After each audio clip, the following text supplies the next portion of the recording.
Praise the Lord. प्रभूच्या नावाला धन्यवाद देतो मी या सुंदरशा वेळेसाठी की देवबापाने ही सुंदरशी वेळ आपल्याला त्याच्या गौरवासाठी दिलेली आहे. म्हणून आपण भक्तीची सुरुवात प्रार्थनेने करूया.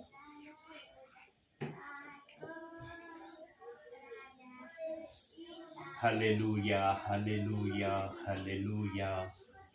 Praise the Lord, praise the Lord, praise the Lord, praise the Lord. Glory Jesus, glory Jesus, glory Jesus.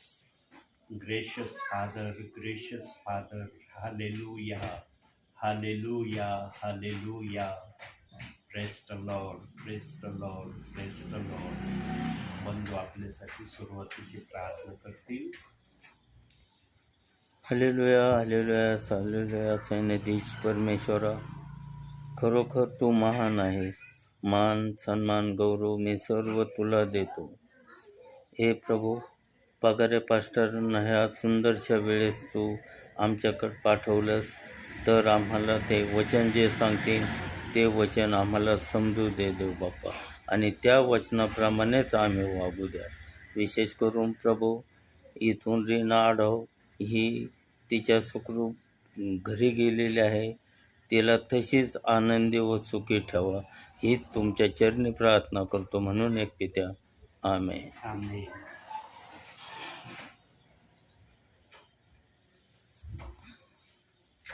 प्रियांनो, ख्रिस्ती हे नाव ज्या कोणाला देव बाप्पाने आपल्या इच्छेने दिलंय ना, ती व्यक्ती, तो विश्वासणारा देव बाप्पाची धनसंपत्ती झालेली आहे. आणि या धनसंपत्तीला कसं सांभाळायचं, कशी जोपासना या धनसंपत्तीची करायची, ही देव बाप्पाला सांगायची आवश्यकता नाही. आज आम्ही एक एक प्रियजन जे देवाच्या नावामध्ये आहोत ना, याच्यासाठी येशू ख्रिस्ताने फार मोठी किंमत आम्हाला खरेदी करण्यासाठी दिलेली आहे.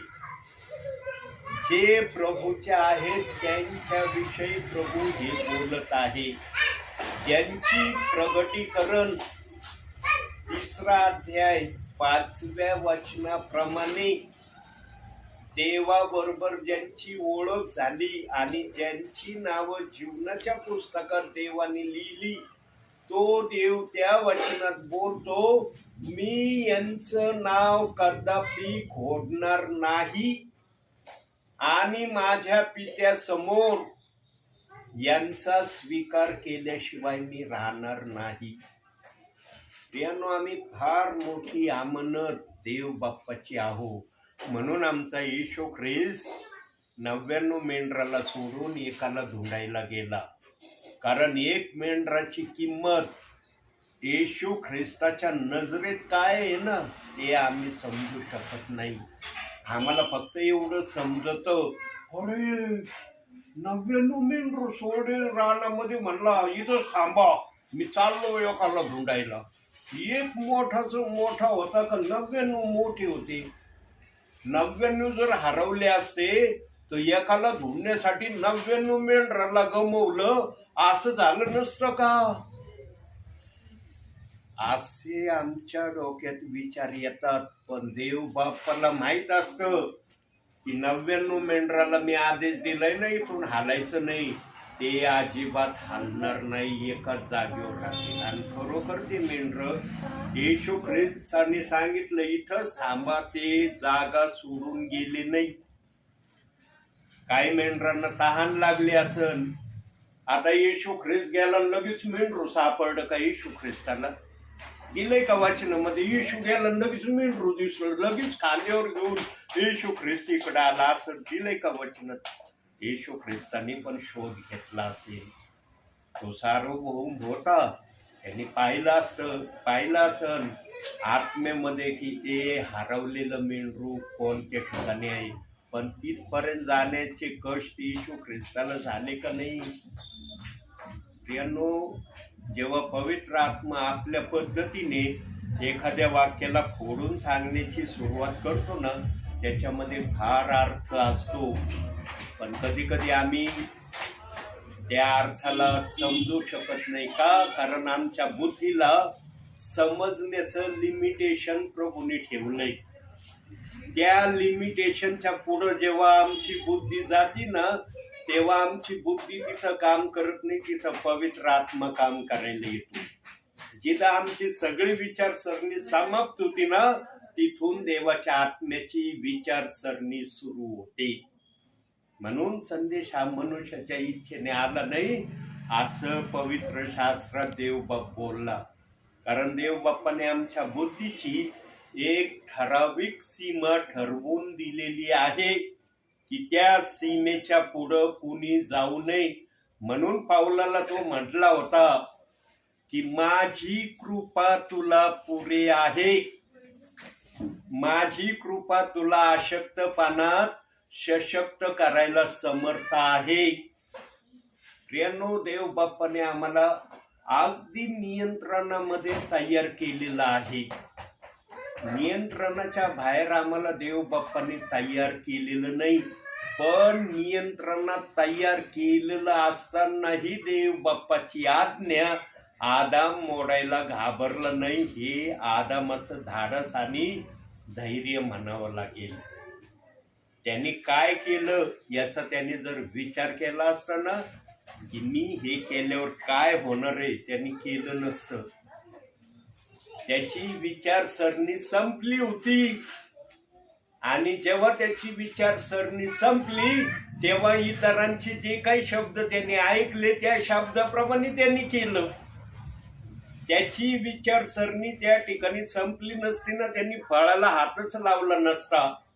पण त्याची विचार करण्याची मर्यादा संपली होती. म्हणून जे काही शब्द हवेने सांगितले त्या शब्दाकडे त्याने आपलं मन आकर्षित केलं आणि मग त्याने ते फळ खाल्लं. म्हणजे आमची बुद्धी एक नियंत्रणापर्यंतच कोणत्याही गोष्टीचा निर्णय घेऊ शकते. जेव्हा ते निर्णय घेण्याची हद्द संपते तेव्हा इतरांच्या सल्ल्याने आमची बुद्धी कार्य करायला लागते. हे आदमाच्या त्या कृत्यावरून आम्हाला ओळखता येऊ शकतं. आणि असा गहन विचार पवित्र आत्म्याशिवाय आम्हाला कोणी सांगू शकत नाही. प्रियांनो, पवित्र आत्मा अंतिम समयामध्ये ना अशा काही गोष्टी, असे काही विचार सांगणार आहे की जे कधी आमच्या ध्यानामनातही आले नसतील. कधी आम्ही ते विचार आमच्या ध्यानात आणण्याची इच्छा देखील प्रकट केली नसल. त्या गोष्टी आम्हाला प्रभू आपल्या इच्छेने अंतिम समयात वचनातून दाखवणार आहे आणि विचारातून कळवणार आहे. म्हणून प्रियांनो, एका वचनाकडे आपण जाऊया. त्याच वचनातून आपण आज देव बाप्पाचा संदेश पाहणार आहोत. त्यासाठी काढूया विचाराच्या माध्यमातून जे वचन देव बाप बोलला होता. प्रगटीकरण 3 अध्याय 5वं वचन. या वचनावर आज आपण थोडा वेळ वचनातून पाहण्याचा प्रयत्न करू. जो विजय मिळवितो तो अशा रीतीने शुभ्र वस्त्रे परिधान केलेला होईल. मी जीवनी पुस्तकातले त्याचे नाव खोडणारच नाही आणि माझ्या पित्यासमोर व त्याच्या दूतासमोर मी त्याचे नाव पत्करून घेईन. प्रियांनो, दूतासमोर, पित्यासमोर येशू ख्रिस्ताने जर सांगितलं हा माझा खरा विश्वासू आहे, याने पृथ्वीवर माझ्या वचनाप्रमाणे वागण्याचा नेहमी प्रयत्न करण्याकडे याचं लक्ष होतं. याच्या जीवनात काही ठिकाणी पाप झाले, काही वेळेस हा माझ्या नजरेतून पापाच्या माध्यमातून कमी झाला, परंतु याने मला सोडून देण्याची इतकं मोठं मन आपलं कधी केलं नाही. प्रियांनो, देव बाप्पाला फक्त त्याचं नाव घेणं सोडून देणं हे बर्दाश्त होत नाही. म्हणून इब्री 3:12 मध्ये तो म्हणतो देवाचे नाव घेण्या इतकं तुमचं मन दुष्ट तुम्ही करू नका. बस देव बाप्पाने एवढा एक शब्द आमच्या भावी जीवनामध्ये आम्ही व्यवस्थित प्रभूमध्ये चालण्यासाठी ठेवलाय. आणि हा शब्द सैतानाच्या दृष्टीमध्ये फार प्रिय शब्द आहे.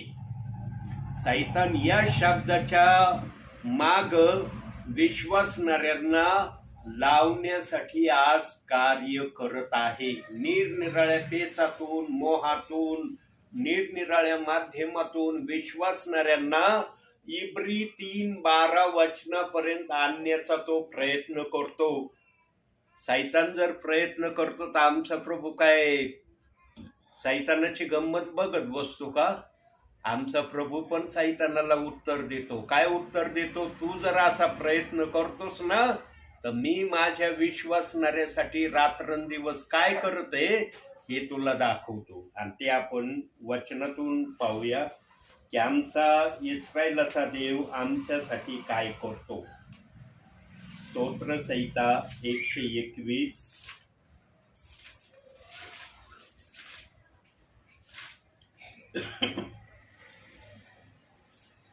त्याचं 4थं वचन, 121 स्तोत्राचं 4थं वचन वाचतो. पहा, इस्रायलाच्या रक्षकाला झोप लागत नाही व तो डुलकीही घेत नाही.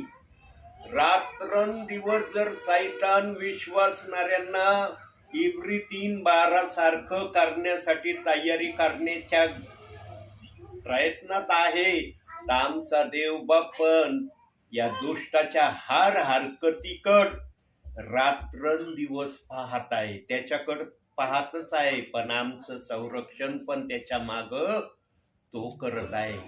आज आम्ही सुरक्षित आहोत प्रभूमध्ये. आज जरी आम्ही संकटात आहेत, विचारात आहेत, प्रॉब्लेम मध्ये, निरनिराळ्या गोष्टी ज्या आम्हाला आमच्या शरीराला धास्ती निर्माण करतात, अशी परिस्थिती आमची आहे, तरी आम्ही प्रभूमध्ये आज आहोत. का आहोत? कारण प्रभू आमचं रक्षण करतो म्हणून आम्ही सुरक्षित आहे. आम्ही जर रक्षणाच्या बाहेर असतो ना, गरजणाऱ्या सिंहासारखं त्याने केव्हाच आम्हाला गिळून टाकलं असतं. दिलेलं पेत्रामध्ये 1 पेत्र 5:8 मध्ये सैतान हा गरजणाऱ्या सिंहासारखा ओरडत आहे, डरकाळ्या फोडीत आहे, कुणाला गिळावं म्हणून.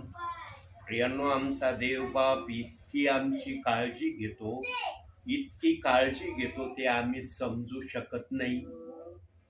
प्रियांनो, इतकी काळजी घेणारा आमचा प्रभू आमच्याकडं काही गोष्टीची अपेक्षा करतो.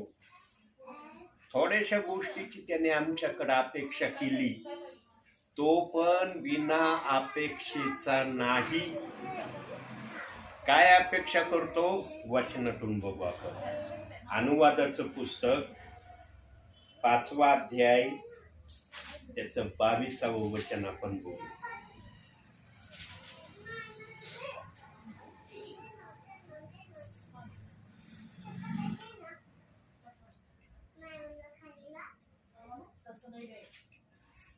ही वचने परमेश्वराने त्या पर्वतावर 22वा अध्याय 5वं वचन काढायचं, तर 5वा अध्याय 22वं वचन मी वाचतो. बघा, 22वा अध्याय 5वं वचन.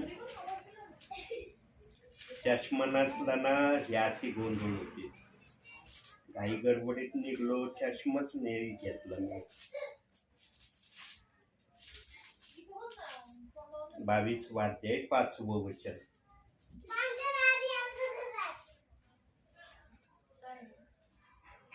कोणाही स्त्रीने पुरुषाचा पेहराव लिहू नये. कोणा पुरुषाने स्त्रीचा पेहराव लिहू नये. तुझा देव परमेश्वर यास तसे करणाऱ्यांचा वीट आहे. बघा प्रियांनो, काय अपेक्षा केली, काय अपेक्षा देव बाप आपल्याकडे करतोय की पुरुषाने स्त्रीचा पेहराव घालू नये आणि स्त्रीने पुरुषाचा पेहराव घालू नये. आज दिसतंय का जगामध्ये असं?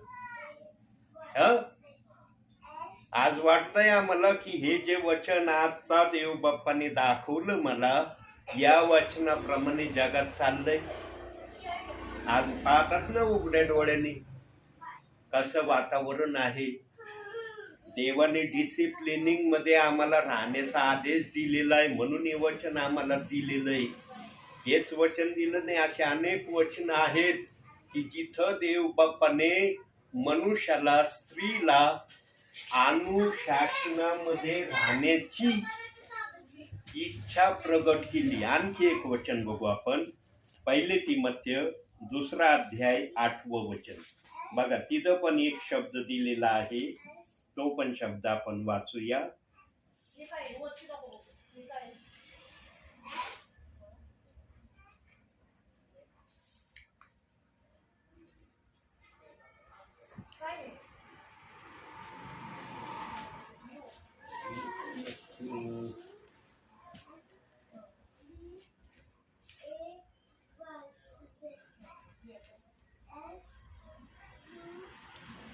माझी इच्छा अशी आहे की प्रत्येक ठिकाणी पुरुषांनी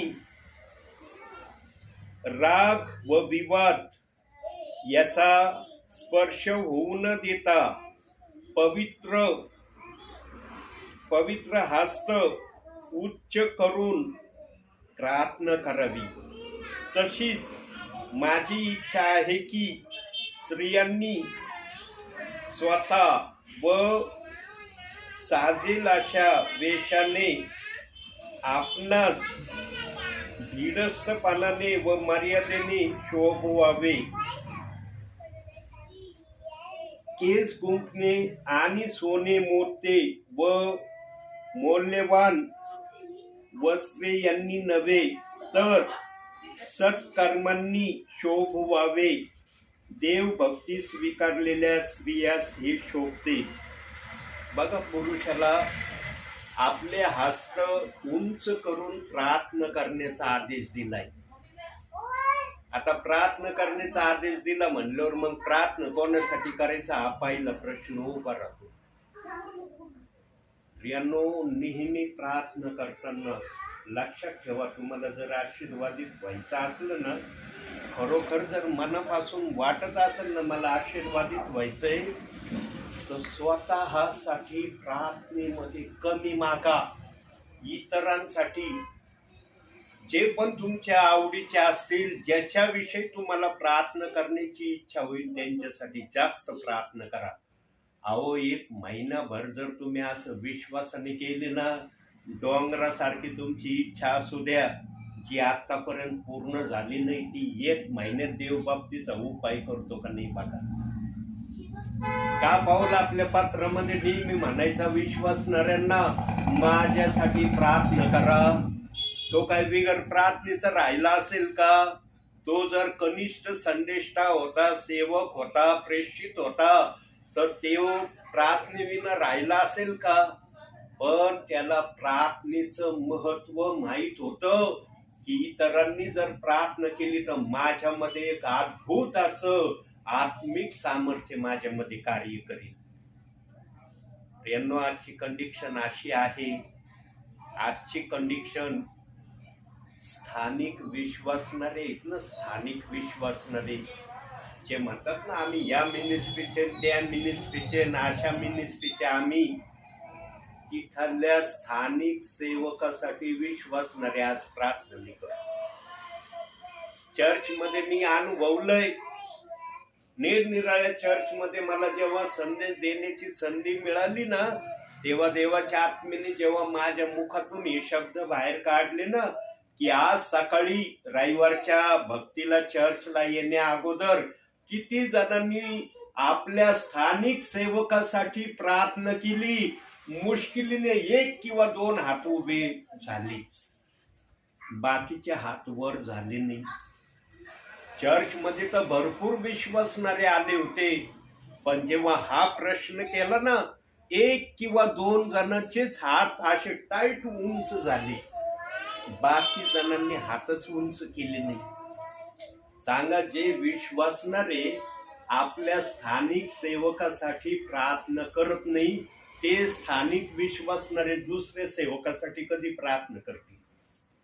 कधी त्यांना वाटन की अरे दुसऱ्या सेवकाचं नाव मला माहित आहे, चला मी मनोज सेलोरेंसाठी प्रार्थना करतो, येईन का मनामध्ये इच्छा? प्रियांनो, सेवकांसाठी प्रार्थना करणं गरजेचं आहे. सेवक आहे तर तुम्हाला संदेश आहे. लक्षात ठेवा ही बात. सेवकाला देव चालवतो म्हणून तुम्हाला देवाचं वचन ऐकायला मिळतंय, परंतु आमोस 8वा अध्याय 11व्या वचनात सांगितलं आहे. काय सांगितलंय? जे आता संदेश तुम्ही ऐकत आहात ना, तुमच्या ध्यानी मनी नसतं की आज आम्हाला वचन ऐकायला मिळल, जे की तुमच्या मनातही कधी येतं का नाही मला माहिती नाही, पण आमोस 8:11 मध्ये सांगण्यात आलेलं आहे, देवाच्या वचनाचा दुष्काळ पडणार आहे. वचनाचा दुष्काळ अजून पडला नाही बरं का. तो पडला नाही म्हणून तुम्ही संदेश ऐकत आहात. हे बायबल जे आज आमच्या जवळ आहे ना अधिकाराने, हे बायबल आमच्या जवळ भविष्यामध्ये नसणार आहे. हे बायबल जे आज आमच्या जवळ आहे ना, अधिकाराने आम्ही याला आपल्या जवळ ठेवतो, हे भविष्यामध्ये आमच्या जवळ नसणार आहे. आणि जेव्हा आम्ही बायबल विरहित प्रभूमध्ये चालण्याचा प्रयत्न करतो ना, तेव्हा आम्हाला बायबलच्या नवीन कराराची किंमत काय आहे ना तेव्हा समजणार आहे. आज नवीन कराराची काही किंमत वाटत नाही कोणाला. अहो नवीन करार आहे, जाऊ दे, काही नाही, ते अर्धच आहे. जेव्हा वचनाचा दुष्काळ पडेल ना, तेव्हा नवीन कराराची किंमत काय आहे ना, विश्वासणाऱ्यांना त्यावेळेला कळेल. कारण आज विनामूल्य वचन ऐकतात किंवा वचन वाचतात, पण त्या समयामध्ये तुम्हाला वचन वाचायलाच मिळणार नाही. आणि तेव्हा तुमचा आत्मा म्हणन, अरे बायबल तुझ्यापासून हिरावून घेणे अगोदर तू बायबलचे वचन एखादं तरी वचन पाठ का करत नव्हता? यानो, आपल्या हृदयामध्ये आपल्या बुद्धीमध्ये वचन पाठांतर करण्याची प्रक्रिया सुरू करा. छोटाले वचन जे आहेत बायबल मधले, नवीन करारातले, जुन्या करारातले, ते वचन पाठ करायला सुरुवात करा. कारण जेव्हा वचनाचा दुष्काळ पडणार आहे ना, तेव्हा सेवक वगैरे कोणी तुमच्याकडे प्रार्थनेला येणार नाही. ध्यानात ठेवा ही बात. वचनाचा दुष्काळ पडल्यावर ज्याने जसं प्रभू मध्ये राहून जमा केलंय ना, तेच त्याचं आत्मेचं अन्न असणार आहे. आत्मिक शारीरिक जेवण त्याही समयात कदाचित भेटन, पण आत्मिक अन्न आहे ना, तुम्ही जे काही पाठ केलेलं असेल, जे वचन तुम्हाला पाठ असतील, ते तुम्ही रिपीट मध्ये बोलले ना, ते तुमच्या आत्म्याचं त्या समयामध्ये जीवन असणार आहे. म्हणून प्रियांनो, देवाच्या वचनाकड बारकाईने लक्ष देण्याचा प्रयत्न करा. आणि जेव्हा दुष्काळ वचनाचा पडेल ना, त्या समयामध्ये मत्ते 24वा अध्याय 22व्या वचनाप्रमाणे देव बाप काही जणांचं करायला सुरुवात करणार आहे. काय करायला सुरुवात करणार आहे? काही जणांना उचलण्याच्या प्रक्रियेमध्ये देव बाप त्या समयात घेऊन जाणार आहे. बघा तिथं वचन कसं दिलंय, मत्ते 24वा अध्याय 22वं वचन. पूर्णपणे आपण ते वचन वाचूया. मत्ते 24वा अध्याय 22वं वचन.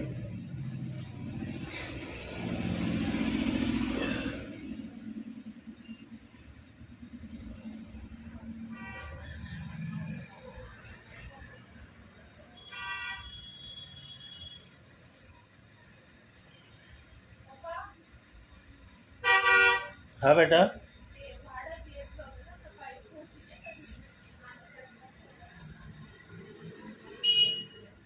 आणि ते दिवस कमी थोडे केले नसते तर कोणा कोणाही मनुष्याचा निभाव लागला नसता. म्हणून निवडलेल्यांसाठी ते थोडे केले जातील. जेव्हा वचनाचा दुष्काळ पडेल त्यावेळेला जे निवडलेले आहेत ना, आज जो तो स्वतःला म्हणतो मी निवडलेला आहे, मी निवडलेला आहे, त्या वेळेला प्रभू दाखवून देईन निवडलेला कोण आहे. आणि निवडलेल्यांसाठी वचनामध्ये जे सांगितलंय की ते दिवस त्यांच्यासाठी थोडे केले जातील, ते दिवस त्या समयामध्ये थोडे होणार आहेत आणि त्यांना जास्त त्रास त्यांनी पाहू नये म्हणून देवबाप त्यांचं उचलण्याच्या प्रक्रियेमध्ये त्यांना ठेवणार आहे. आता त्या प्रक्रियेमध्ये कोण कोण असणार आहे ते मला पण सांगता येणार नाही, पण जे वचनाप्रमाणे चालण्याच्या प्रक्रियेमध्ये स्वतःला ठेवतात, जे बायबलच्या कोणत्याही वचनाला दोष लावित नाही, वचनाविरोधात बोलत नाही, वादविवाद करत नाही, ते मात्र देवाच्या नजरेमध्ये आदर्श विश्वासणारे असणार आहेत. यांनो आम्ही देवाच्या नजरेमध्ये आदर्श विश्वासणारे बनलं पाहिजे. आणि आदर्श हा शब्द जर आम्हाला प्राप्त करून घ्यायचा असेल तर आम्हाला बायबलच्या कोणत्याही वचनाला दोष लावण्याचा अधिकार नाही. का अधिकार नाही आम्हाला वचनाला दोष लावण्याचा? कारण बायबलचे वचन आम्ही लिहिले नाही. आम्ही जर ते वचन लिहिले नाही तर आम्हाला दोष लावण्याचा अधिकार पण नाही. पण प्रियांनो, आज ही भाषा काही जणांना समजून नाही राहिली. काही जणांना वाटतं काही नाही, प्रभू आला ना माझं जाणं होणार आहे. प्रभू जर म्हणला माझ्या वचनाला दोष लावित होता का? तिथं म्हणता येईल का? नाही, नव्हतं लावित मी दोष. मी दोष लावण्याविना तुझी सेवा केली. येईन का म्हणता कोणाला? ज्यांनी दोष लावला त्यांना म्हणावंच लागल मी तुझी सेवा करत होतो, पण तुझ्या वचनाच्या विरोधात मी बोलत पण होतो. मग देवबाप म्हणून मला माहिती तू कोणत्या वचनाच्या विरोधात बोलत होता. प्रेषितांची कृत्य 2 अध्याय 38 वचनाच्याच विरोधात बोलत होता ना. तेव्हा त्यांच्या शरीरातला आत्मा म्हणून होय, याच वचनाच्या विरोधात मी फार बोलायचो सेवकाला. यांनो, सुधारण्याची संधी प्रभू येण्या अगोदर पर्यंत सर्वांना आहे. प्रभू आल्यानंतर कोणालाही सुधारण्याची संधी नाही. जेव्हा प्रभू आम्हाला दिसेल ना या पापी नेत्रांना, तेव्हा समजून घ्यायचं प्रभू आता त्याच्या इच्छेप्रमाणे आमचा न्याय करणार आहे. ज्यांनी दोष वचनाला लावणार नाही ते प्रियजन वाचले जाणार आहे, त्यांचा न्याय होणार नाही. आणि तसं वचन मी तुम्हाला वारंवार दाखवलंय, योहानाच्या पत्रामधून दाखवलंय की कोणाचा न्याय होणार आहे, कोणाचा न्याय होणार नाही. वारंवार देव बाप्पाचा आत्मा या गोष्टीविषयी तुमच्याशी बोललेला आहे. प्रियांनो, नेहमी न्याय न होण्याच्या प्रक्रियेमध्ये स्वतःला आणण्यासाठी होईल तेवढा प्रयत्न करण्याचा तुम्ही या समयामध्ये प्रयत्न करा. जर तुम्ही या प्रक्रियेला आत्म्याने आणि खरेपणाने प्रभूच्या उपस्थितीमध्ये करून दाखवण्याची इच्छा दाखवली ना प्रियांनो, देवबाप पण आपल्या समयामध्ये तुमच्या या इच्छेप्रमाणेच तुमचा त्या समयामध्ये विचार करणार आहे. प्रियांनो, देवाने आमच्या विषयी चांगले विचार करावे, या विचाराचं जीवन आम्हाला या समयामध्ये जगण्याची शेवटची संधी आहे. म्हणून देवाने या समयाला अंतिम समय हे नाव दिलंय. याच्यानंतर समय नाही. हा शेवटचा सुधारण्याचा सर्वांसाठी समय आहे. सेवकांसाठी पण आहे, विश्वासणाऱ्यांसाठी पण आहे. देव बाप्पाने असं म्हटलं नाही सेवकांना सुधारण्याचा हा समय नाही. सेवकांना तर विशेष करून आहे हा समय सुधारण्याचा. कारण सेवकांच्या माध्यमातूनच आज विश्वासणारा बहुतांशी प्रेषितांची कृत्य 2 अध्याय 38व्या वचनाला दोष लावित आहे. न तर विश्वासणाऱ्याला माहित नव्हतं ते वचन असं आहे. सेवकाने जाऊन सांगितलं तेव्हा त्यांना कळलं हे वचन काय आहे. आणि माझ्या सेवा क्षेत्रात मला या गोष्टीचा अनुभव आला. अनेक विश्वासणारे म्हणले आमच्या पालकांनी सांगितलं हे वचन योग्य नाही. प्रेषित 2:38 वचन हे चुकीचं वचन आहे. हे खोट्या संदेशाचं वचन आहे. हे ओनली जीजसचं वचन आहे. हे वचन सांगणारा नरकात जाणार आहे. सांगा एखाद्या कमजोर विश्वासणाऱ्याला सेवकांनी जर हे शब्द बोलले, कोणता विश्वासणारा म्हणून हे वचन मी पाळितो म्हणून तर कोणता विश्वासणारा. म्हणून काही विश्वासणारे मला तोंडावर बोलले म्हणे ब्रदर आमच्या पालकाला हे वचन सांगणारा सेवक पसंत नाहीये आणि हे वचन ऐकू नका. ही आम्हाला त्यांनी आज्ञा किंवा आदेश दिलाय म्हणून तुम्ही कृपया करून आमच्या इकडे प्रार्थनेला येऊ नका. काही परिवार बोलले. जे परिवार असं बोललेत ना ते परिवार आज माझी आठवण काढीत आहेत. निरनिराळ्या माध्यमातून मला निरोप आले की पगारे पास्टरांना कसं सांगा आमच्या घरी प्रार्थनेला या म्हणून. माझा दिवस तुमच्या घरी यायला इच्छित नाही. माझं येऊन काय उपयोग आहे तुमच्या घरी. माझ्याजवळ काय तुम्हाला द्यायला. मी रिकामा आहे. पण ज्या देवाची मी सेवा करतो त्याच्याजवळ भरपूर काही आहे. तो जर आला तर तो दिल्याशिवाय राहणार नाही. पण मी जर आलो माझ्या बुद्धीने मी काय देणार आहे तुम्हाला. मला जर वचनच सांगता आलं नाही तर तुम्ही म्हणतात अरे इतके टॅलेंटेड पास्टर काय वचन सांगतात पण आज हे का करू राहिले. जेव्हा आत्मा बोलत नाही ना सेवकाबरोबर सेवकाला जास्त काळ संदेश देता येत नाही. त्याला वचन सांगण्याची प्रक्रिया समजत नाही की मी काय बोलून काय मांडू. यांनो देवाचा आत्मा आहे तर सर्व काही आमच्या बरोबर आहे आणि संदेश सांगू शकतो. आम्ही विचाराच्या माध्यमातून विश्वासणाऱ्याला बलवान करू शकतो. पण जर पवित्र आत्मा आमच्या बरोबर नाही ना तुम्ही काही करू शकत नाही. आणि आजच्या विश्वासणाऱ्यांना ना चांगलं भोजन हवं आहे. चांगल्यातला चांगला मानणं त्यांना खाण्याची ते अपेक्षा इच्छा करतात. वचन त्यांना आत्म्याने भरलेलं ऐकण्याची फार इच्छा आहे. सेवक जर काहीच बोलू नाही राहिला वचनातून विचारातून काही सांगूच नाही राहिला विश्वासणारे काय करतील. म्हणून प्रियांनो जो पण सेवक आत्म्याने येतो ना त्याच्याजवळ आत्मेचा निरोप आहे. तो निरोप कसाही असू द्या तो आत्मेचा निरोप आहे.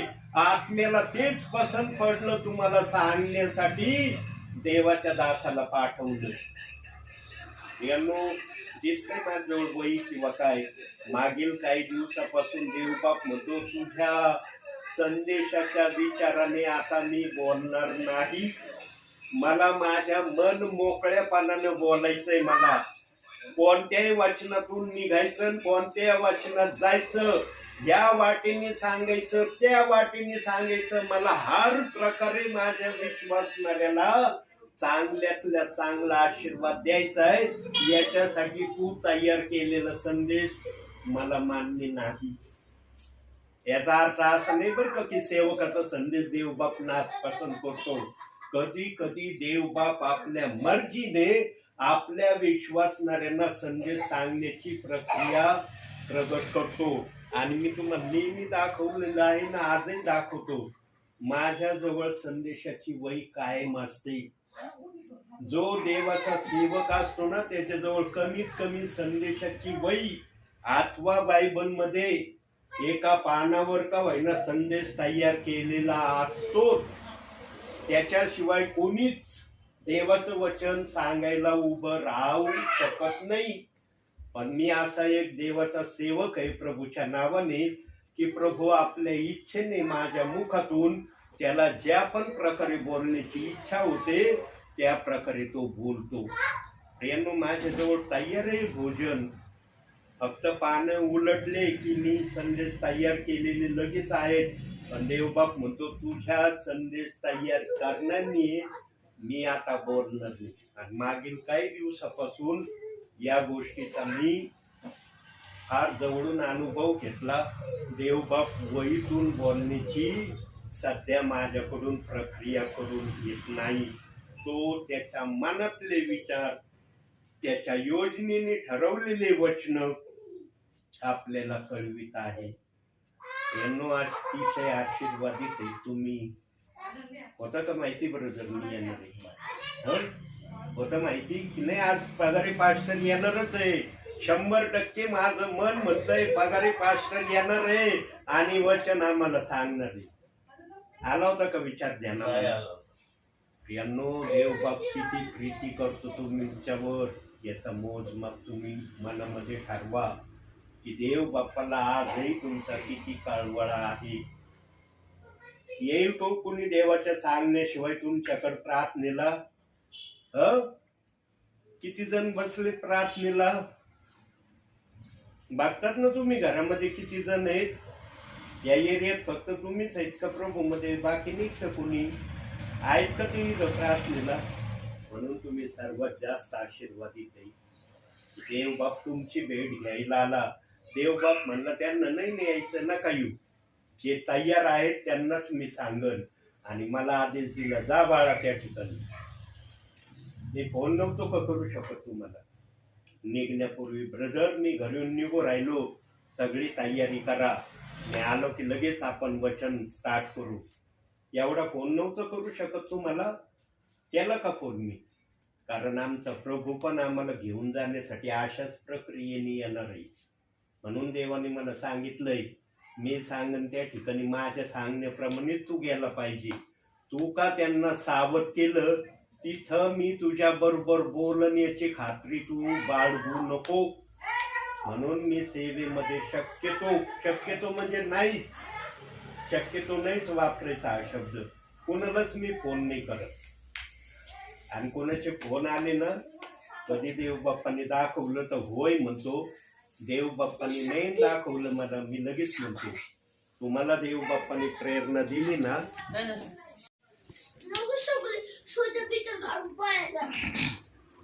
पाहिलं प्रियांनो, जिथं देवाचं कार्य आत्म्याने आणि खरेपणाने चालतं तिथं व्यत्यय कसा येतो. प्रियांनो, तुम्ही फार आशीर्वादित प्रियजन आहात. हा देवाचा सेवक देवाने दाखवल्याशिवाय कधीच कुठं पाय ठेवले नाही. आणि देवाची इच्छा ज्या प्रकारे असेल त्या प्रकारेच मी देव बाप्पाची सेवा करण्याचा प्रयत्न करत आहे.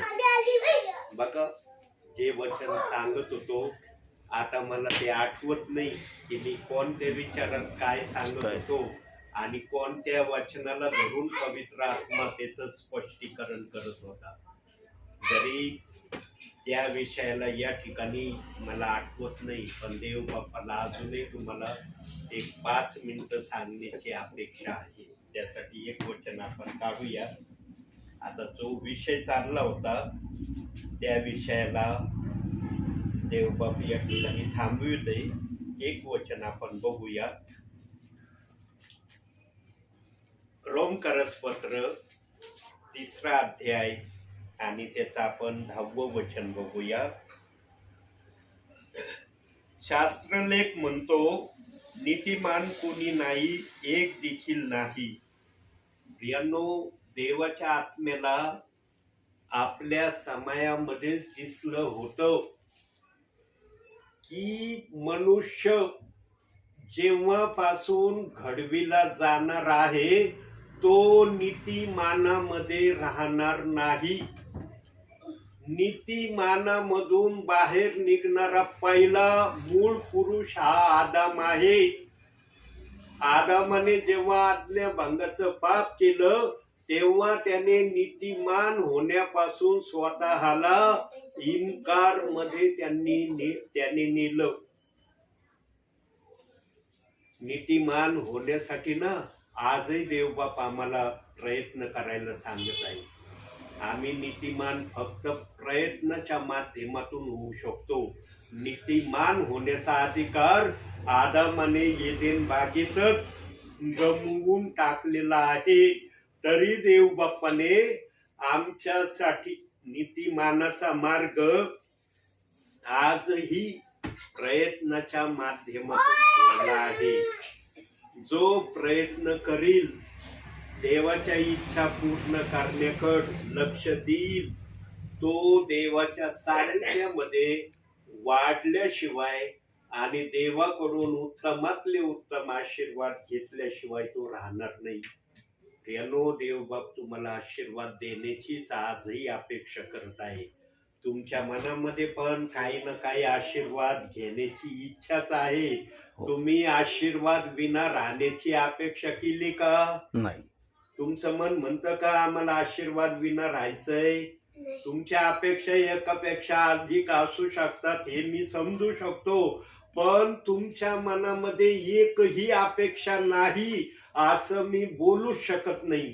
कारण मला पण आशा आहे, माझ्या मनामध्ये इच्छा आहे. असं नाही की मी इच्छा विरहित आहे. मला पण इच्छेच्या वाटेवर मी पण चाललो आहे. जरी सेवक होण्याचा दर्जा देवबापांनी मला दिलाय, पण मी पण इच्छेवर देवाच्या अवलंबून आहे. कारण देवाची इच्छा असली तर इच्छा माझ्या पूर्ण होतील. आणि देवाच्या इच्छेला जर आम्हाला तयार करण्याची आमची जर मनाची तयारी आम्ही ठरवलेली असेल तर आम्हाला देवाचं ऐकणं, त्याप्रमाणे वागणं, त्याप्रमाणे चालणं, त्याप्रमाणे बोलणं याशिवाय दुसरा उपाय राहत नाही.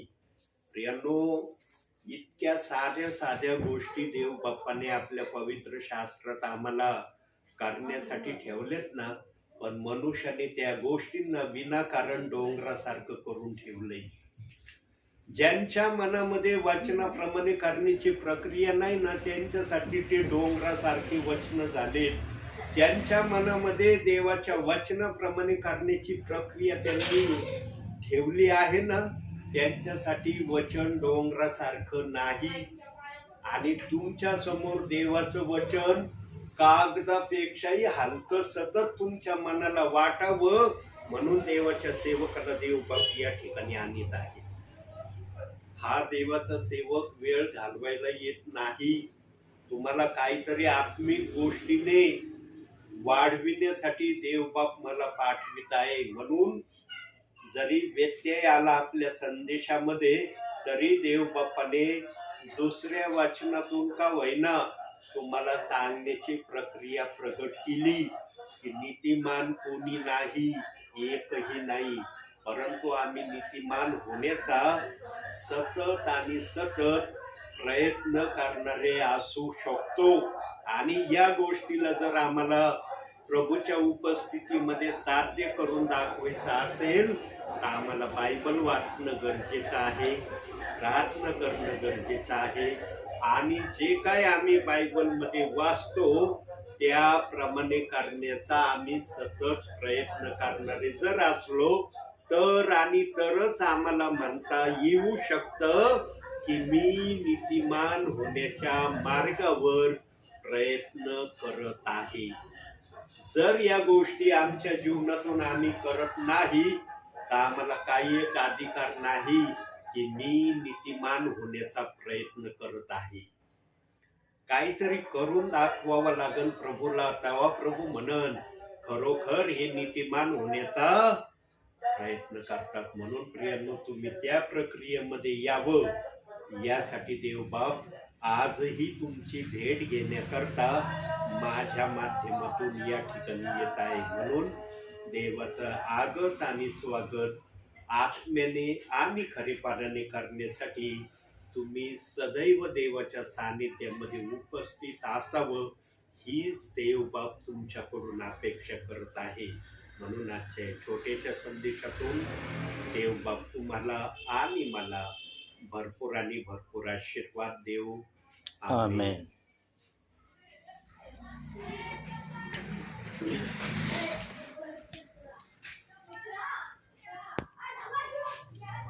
प्रार्थना करूया आपण.